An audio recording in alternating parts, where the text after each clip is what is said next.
Brought to you by V-Guard.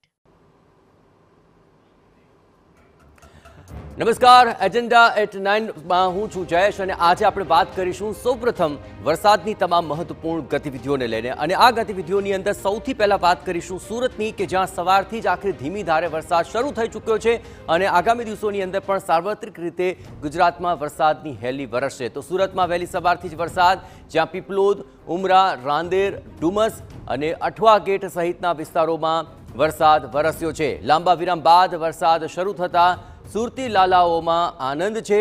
વાવણી લાયક વરસાદ શરૂ થતાં ખેડૂતોમાં ખુશીનો માહોલ જોવા મળી રહ્યો છે.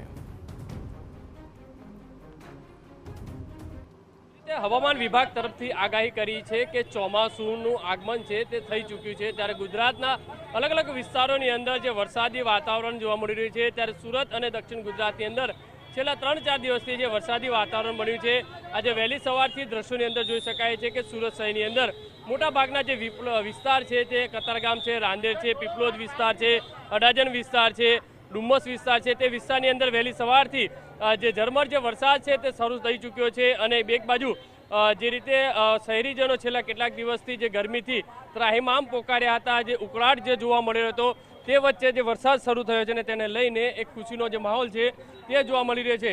દ્રશ્યોની અંદર જોઈ શકાય છે કે જે વરસાદ જે શરૂ થઈ ચૂક્યો છે, સુરત શહેરના મોટાભાગના વિસ્તારની અંદર વહેલી સવારથી જે વરસાદી વાતાવરણ છે, વાદળછાયું જે વાતાવરણ છે તે વચ્ચે વરસાદ શરૂ થયો છે.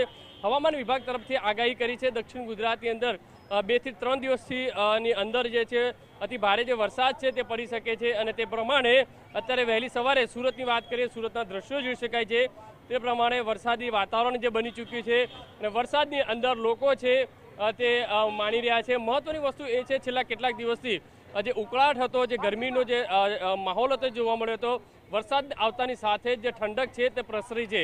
મહત્વની વસ્તુ છે હવામાન વિભાગ તરફથી જે રીતે આગાહી કરી છે, હજુ પણ 3 થી 4 દિવસ સુધી દક્ષિણ ગુજરાતના અલગ અલગ વિસ્તારોની અંદર છે તે વરસાદ છે તે વરસી શકે છે. કેમેરામેન સંજય ચંદ્ર સાથે બલદેવ સુથાર, TV9 Surat. Brought to you by V-Guard.